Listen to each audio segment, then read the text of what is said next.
Hi കൂട്ടുകാരെ, പുതിയൊരു വീഡിയോയിലേക്ക് എല്ലാവർക്കും സ്വാഗതം. അങ്ങനെ സുശീല കളത്തിലിറങ്ങി കളിക്കന്നെയാണ് കേട്ടോ. ഇവരൊരു ടൂർ പോയിക്കോട്ടെ എന്ന് സത്യം പറയണ ആ സമയം സത്യനോടിൻ്റെ മുന്നിൽ വെച്ചിട്ട് നീ എന്തോന്ന് വർത്താനാടായി പറയുന്നത്. അപ്പോഴേക്കും അനുഭവം പറയുന്നുണ്ട്, ഇന്നിപ്പോൾ എല്ലാവരും വണ്ടി എടുത്ത് പോകണമെന്നൊന്നുമില്ല, സ്വന്തമായ വണ്ടി ഉണ്ടെങ്കിൽ ഒരു ചെറിയൊരു ട്രിപ്പൊക്കെ ആയിട്ട് എല്ലാവരും പോവുകയാണ് ചെയ്യുന്നത്, അങ്ങനെയൊക്കെ പറയുകയാണ് കേട്ടോ. അപ്പോൾ ഈ സമയം ഇത് കേട്ടോടെ തന്നെ അതൊക്കെ നേരായിരിക്കാം. അപ്പോൾ ഇന്ദ്രൻ പറയണ ആ ശരി നമുക്കൊന്ന് പോവാൻ നോക്കല്ലേ എന്നൊക്കെ ഇങ്ങനെ പറയണ. വിച്ചുമോനക്ക് അതൊരു സന്തോഷമായിരിക്കും എന്നൊക്കെ ഇങ്ങനെ പറയുമ്പോൾ ഉടൻ തന്നെ ഇനി എന്തോന്ന് സംസാരിക്കുന്നത്, ഈ വിച്ചുമോനെ കൊണ്ട് ഈ മരണ ചൂടിൽ എങ്ങോട്ടെങ്കിലൊക്കെ പോയി കഴിഞ്ഞാൽ കുഞ്ഞിന് എന്തെങ്കിലും അസുഖം പിടിക്കില്ലടാ, എന്താ ബോധമില്ലാത്ത സംസാരിക്കുന്നത്. അത് കേൾക്കുന്ന അനുഭവം പറയണേ, എന്നെ തണുപ്പുള്ള സ്ഥലത്തോട്ട് പോയല്ലോ എന്ന് പറയുമ്പോൾ, എടി നീ എന്തോന്നാ ഈ പറയുന്നത്, ചൂടത്ത് നിന്നും പെട്ടെന്ന് തണുപ്പോട്ട് ഒരു കുട്ടി മാറിക്കഴിഞ്ഞാൽ അവർക്ക് പെട്ടെന്ന് അസുഖം പിടിക്കുമെന്ന് പറയാം കേട്ടോ. അപ്പോൾ ഇത് തൻ്റെ അമ്മയുടെ തന്ത്രമാണെന്ന് മനസ്സിലായി. അങ്ങനെ സത്യൻ ഇങ്ങനെ മനസ്സുകൊണ്ട് ചിന്തിക്കുകയാണ്, ഇവരെ അറിഞ്ഞും കൊണ്ട് കളിക്കുകയാണല്ലേ, ഇവർക്ക് അങ്ങനെ ഇട്ട് കൊടുത്താൽ ശരിയാവില്ല, ഇവർക്കൊരു പണി തന്നെ കൊടുക്കണം എന്നിങ്ങനെ സത്യം ചിന്തിക്കുകയാണ്. അമ്മ എന്തോന്ന് സംസാരം, ചൂടും പാടില്ല തണുപ്പും പാടില്ല, അമ്മ ഇത് മനഃപൂർവ്വം, എടാ ഞാൻ നല്ല കാര്യമാണ് പറഞ്ഞത്, വിച്ചുമോൻ്റെ സംരക്ഷണത്തിന് വേണ്ടിയാണ് ഞാൻ ഇതൊക്കെ പറയുന്നത്, ഇപ്പം എന്തായാലും ടൂറൊന്നും പോകണ്ട എന്ന് പറഞ്ഞാൽ അത് അവിടെ നിന്ന് ഒഴിവാക്കുകയാണ്. ഇതേസമയം സത്യം മതി, ഇവിടെ എനിക്ക് ഭക്ഷണം കഴിക്കാൻ ഇരിക്കാൻ വയ്യ, ഞാൻ കൂടുതൽ കഴിച്ചാൽ എന്തെങ്കിലും പറയുന്നൊക്കെ പറഞ്ഞിട്ട് സത്യനെ എണീറ്റ് പോവാണ്. അപ്പോൾ ഇന്ദ്രനെ എണീറ്റ് പോകുമ്പോൾ ഇന്ദ്ര എന്നിങ്ങനെ അനുഭവം വിളിക്കുള്ളൂ. അപ്പോഴേക്കും ഇന്ദ്രൻ ദേഷ്യത്തോടു കൂടി എണീറ്റ് പോയിട്ടോ. ഇതേ സമയം സുശീല പറയണേ, നീ ഇങ്ങനെ നോക്കിയിരിക്കണ്ട, നീ ഭക്ഷണം വിളമ്പിക്കോ, എനിക്ക് ഭക്ഷണം വിളമ്പണം, കാരണം എന്തെന്നറിയില്ല, എനിക്ക് നല്ല വിശപ്പുണ്ട്, അവരെ പോലെയല്ല വിശപ്പില്ലാത്തത് കൊണ്ട് അവർ കഴിക്കാത്ത എന്നൊക്കെ പറഞ്ഞിട്ട് താൻ അവിടെ നിന്ന് ദേഷ്യത്തോടു കൂടി പെട്ടെന്ന് പോവുകയാണ് കേട്ടോ. എന്നാൽ ഈ സമയം ഇതൊക്കെ അനുപമക്ക് മനസ്സിലാവണം, ഈ തള്ള അറിഞ്ഞും കൊണ്ട് കളിക്കാൻ ഒരുങ്ങിയിരിക്കുകയാണെന്ന് മനസ്സിലാവണം. പിന്നീട് കാണിക്കുന്നത് ഇവിടെ ആമിയാണ്. ആമി ഒരു ഓട്ടോയിൽ വരികയാണ്, അത് ദാസിൻ്റെ അടുത്തോട്ടാണ് വരുന്നത്. ഇപ്പോൾ ദാസ് കുറേ നേരമായി കാത്തിരിക്കുന്നത്. അപ്പോൾ ആമി ഓരോ ഓട്ടോയിൽ വന്നിറങ്ങാണ്. അങ്ങനെ ആമി പറയണത്, കുറച്ച് നേരം വഴുകി ദാസങ്ങളെ എന്നൊക്കെ പറയണത്, എന്തോന്നാ നീ എന്നെ കാണണമെന്നൊക്കെ പറഞ്ഞത്. അതിനിടയ്ക്ക് ദാസിൻ്റെ ഒരു ഫോണുണ്ട്, അപ്പോൾ ഞാൻ കുറച്ച് ദൂരെയാണെന്നൊക്കെ അങ്ങനെ പറയുന്നുണ്ട് കേട്ടോ.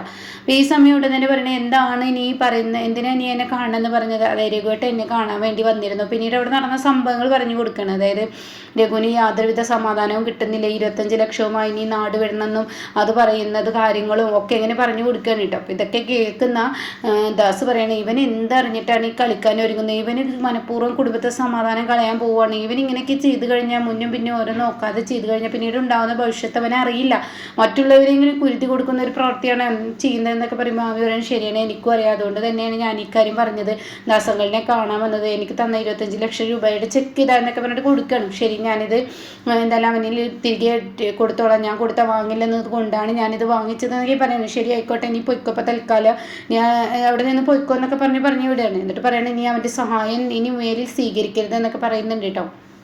ഇതേ സമയം രഘുവാണെങ്കിലോ കമ്പനി സ്റ്റാഫിനെ വിളിക്കുകയാണ്. കമ്പനി സ്റ്റാഫിനോട് പറയാണ്, അതെ നീ ഒരു കാര്യം ചെയ്യേ, നമ്മുടെ കമ്പനി അക്കൗണ്ടിൽ ഒരു 25 രൂപ വേണം, അത്രയും ലക്ഷം നീ അവിടെ വെക്കെന്ന് പറയണേ. അപ്പോൾ അയ്യോ അതൊക്കെ ചെയ്യാൻ കുറച്ച് ബുദ്ധിമുട്ടാണ്, 25 ലക്ഷം രൂപ അത് ഞാനിങ്ങനെ ചോദിച്ചു കഴിഞ്ഞാൽ അതവിടെ വിഷയമായി, മറ്റുള്ള കമ്പനിക്ക് അങ്ങനെ ഇങ്ങനെയൊക്കെ അതൊരു ചോദ്യമാണ് കമ്പനിയിൽ, പിന്നെ പലരുടെയും ചോദ്യങ്ങൾ വരും എന്നൊക്കെ ഇങ്ങനെ പറയാണ്. അപ്പോൾ ആ സമയം രഘു ഇത് പറഞ്ഞുകൊണ്ടിരിക്കുമ്പോഴാണ് ദാസ് അങ്ങോട്ടേക്ക് കയറി വരുന്നത്. അപ്പോൾ ദാസ് ചോദിക്കുക, എന്താ പ്രശ്നം എന്ന് ചോദിക്കണം. അപ്പോൾ 25 ലക്ഷം രൂപ രഘു സാറ് പറയുന്നു കമ്പനി അക്കൗണ്ടിൽ വെക്കാം, അത് എന്തിനെന്ന് ചോദിക്കുമ്പോൾ രഘു അവിടേക്ക് ഉണ്ടെന്ന് ഇങ്ങനെ പതറുകയാണ്. അപ്പോൾ അത് കേട്ട ഉടനെ തന്നെ എന്തായാലും കമ്പനി അക്കൗണ്ടിൽ 25 ലക്ഷം രൂപ വെക്കുക എന്നുള്ളത് അത്ര നല്ല കാര്യമല്ല, അത് വെക്കാനും പറ്റത്തില്ല. അതെ, നീ കമ്പനിയെ വിറ്റ് കൊടുക്കുന്ന ഒരു പ്രവൃത്തി നീ എന്തായാലും ചെയ്യണ്ട, നീ ഇവിടുത്തെ സ്റ്റാഫാണെങ്കിലും 25 ലക്ഷം രൂപ അവിടെ അത് ഇത്ര അക്കൗണ്ടിൽ ബാങ്കിൽ നിന്ന് എടുത്തു കഴിഞ്ഞാൽ അതിൻ്റെ ഇൻട്രസ്റ്റ് കാര്യങ്ങൾ അങ്ങനെ പല പ്രശ്നങ്ങളും വരും, അതിന് പലതുമാണ് ഉണ്ടാവുക. അത് മുന്നും പിന്നെ നോക്കാതെ ഓരോ തീരുമാനങ്ങൾ ഓരോരുത്തരും എടുക്കുമ്പോൾ അത് വലിയ ബുദ്ധിമുട്ടാണ്. അപ്പോൾ അതുകൊണ്ട് രഘു ആണെങ്കിലും ഞാനാണെങ്കിലും നീ കമ്പനിയെ വിറ്റ് കൊടുക്കുന്ന ഒരു പ്രവൃത്തിക്ക് നീ നിൽക്കരുതെന്ന് പറഞ്ഞിട്ട് അവനെ പറഞ്ഞു വിടുകയാണ്. ഇതേ സമയം രഘുവിനോട് ചോദിക്കുക, എന്താ രഘു എല്ലാം അറിഞ്ഞിട്ടും നീ അറിഞ്ഞും കൊണ്ട് കമ്പനി പൊട്ടിക്കാനുള്ള പരിപാടിയാണോ, അതോ എന്താ നിൻ്റെ ഉദ്ദേശം, നീ ഇവിടുത്തെ പാർട്ട്ണർ മാത്രമാണ്, എൻ്റെ കമ്പനിയാണ് ഇത്, ഞാനാണ് മുന്നോട്ട് പോകുന്നത്, അത് നീ ഓർമ്മയിലുണ്ടായിക്കോട്ടെ, നീ എന്ത് കണ്ടിട്ടാണ് ഈ 25 ലക്ഷം രൂപ അവിടെ വെക്കാൻ പറഞ്ഞതെന്ന് പറയുമ്പോൾ അത് പിന്നെ ദാസങ്ങളെ എനിക്ക് എന്നൊക്കെ പറയുമ്പോൾ നിൻ്റെ ആവശ്യം ഇതല്ലേ എന്ന് പറഞ്ഞിട്ട് ആ ചെക്ക് മുന്നോട്ട് ഇട്ട് കൊടുക്കണം. അപ്പോൾ രഘു നിന്ന് പതറുകയാണ്. എന്നിട്ട് പറയണേ, എന്തിനാണ് ഇതിപ്പോൾ ചെയ്യുന്നത്, നിനക്ക് ആവശ്യം എന്തിനാ, ഇതെന്താ നിൻ്റെ ആവശ്യം, നിൻ്റെ പ്രശ്നം എന്താന്നൊക്കെ ചോദിക്കുകയാണ്. ആ സമയം രഘു ഇത് പറഞ്ഞ ഉടൻ തന്നെ പറയാണ്, അത് എനിക്ക് ആമിയെ സഹായിക്കണം. എടാ, നീ ഇങ്ങനെ ഓരോ കാര്യങ്ങൾ ചെയ്യുമ്പോൾ നിന്നെയും എന്നെയും മറ്റുള്ളവരെയും കൊലക്ക് കൊടുക്കുന്ന പ്രവൃത്തിയാണ് നീ ചെയ്യുന്നത്.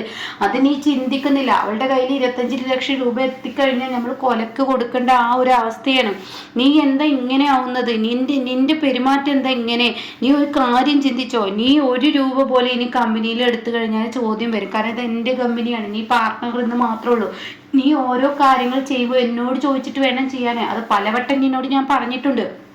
എന്താ രഘു, നിനക്ക് ഇത്ര ബുദ്ധിയില്ലാത്ത എന്നൊക്കെ ഇങ്ങനെ രഘുവിനോട് പറയുമ്പോൾ രഘു പറയണേ, ശരി, നിങ്ങളുടെ കമ്പനിയല്ലേ, അപ്പം അതുകൊണ്ട് ഞാൻ ഈ കമ്പനിയിൽ നീ ജോലി എടുക്കുന്നില്ല എന്ന് പറഞ്ഞിട്ട് രഘു കമ്പനിയിൽ നിന്ന് ഇറങ്ങി പോവാണ് കേട്ടോ. അപ്പം ഇതേ സമയം ദാസ് പറയണേ, എന്താണ് രഘു നീ ഇങ്ങനെ പോകുന്നത് എന്നൊക്കെ പറയുമ്പോഴോ സമാധാനമില്ലാതെ രഘു അവിടെ നിന്ന് ഇറങ്ങി പോവാണ്. എന്നാൽ ഈ സമയം ഇപ്പുറത്താണെങ്കിലോ ഇങ്ങനെ സുശീലയാണ് കാണിക്കുന്നത്. അപ്പം അനുപമ ഇങ്ങനെ കുഞ്ഞിന് ജ്യൂസ് കൊടുക്കുകയാണ്. അപ്പം സുശീലയാണെങ്കിലോ തനിക്ക് വലിയ സങ്കടത്തിൽ ഇങ്ങനെ ഇരിക്കുകയാണ്. സുശീലക്ക് യാതൊരുവിധ ഒരു നല്ലൊരു തിരിച്ചടി കൊടുക്കണമല്ലോ. അപ്പം അതിനിങ്ങനെ കുറേ തേങ്ങ പെറുക്കി കൂട്ടുകയാണ്. ഇത് സുശീല പെറുക്കി വരുന്നുണ്ട് കേട്ടോ. ഇത് പറയുന്നത് തേങ്ങ ഇടാൻ ആളെ കിട്ടത്തില്ല, എന്നാൽ തേങ്ങ ഇടാൻ ആളെ കിട്ടിയാലോ തേങ്ങ കൊടുക്കുന്നതിനേക്കാൾ വലിയ കൂലി കൊടുക്കണം. എന്തൊരു കഷ്ടമാണ് ഇന്നത്തെ അവസ്ഥ, അങ്ങനെയാണ് എന്നൊക്കെ ഇങ്ങനെ പറഞ്ഞ് സുശീല വരുന്ന സമയത്ത് അനുഭവം അവിടെ നിൽക്കുന്നുണ്ട് കേട്ടോ. എന്തായാലും ഇതൊക്കെ ഒന്ന് പൊളിച്ചെടുക്കട്ടെ, തേങ്ങ പൊതിക്കുന്ന പാര എവിടെയാണോ എന്നൊക്കെ പറഞ്ഞിട്ട് തേങ്ങ പൊളിക്കുന്നത് ചോദിക്കുകയാണ്. ഈ സമയം അനുപമ അവിടെ ജ്യൂസ് കൊടുക്കുന്നുണ്ട്. ദേ അനു, നീ ഈ തേങ്ങ പൊളിക്കുന്ന പാര ഒന്ന് എടുത്തു കൊണ്ടുവരുമോ? അപ്പോൾ അനുപമ കുഞ്ഞിന് ജ്യൂസ് കൊടുക്കുക. കുഞ്ഞിൻ്റെ ജ്യൂസ് തൽക്കാലം ഇവിടെ വെച്ചോ എന്ന് പറയണം. അപ്പോൾ ചോദിച്ചുമാനെ ഞാനിപ്പോൾ വരട്ടോ, അച്ഛമ്മക്ക് അത് എടുത്തു കൊടുക്കട്ടെ എന്ന് പറഞ്ഞിട്ട് അതുമായി വരികയാണ്. അപ്പോഴേക്കും സുശീല ഓടിക്കൊണ്ട് വിച്ചുവിനെ എടുക്കുകയാണ്. വിച്ചുവിനോട് പറയാം, അച്ഛമ്മ ജ്യൂസ് തന്നാൽ മതിയോ എന്ന് ചോദിക്കുകയാണ്. ഓ, അത് മതിയല്ലോ എന്ന് കുഞ്ഞും പറയാനുണ്ട്. അങ്ങനെ കുഞ്ഞിന് ജ്യൂസ് കൊടുക്കുന്ന രംഗം കണ്ടിട്ടാണ് അനുപമ ഈ പാരയുമായി വരുമ്പോൾ ശ്രദ്ധിക്കുന്നത്.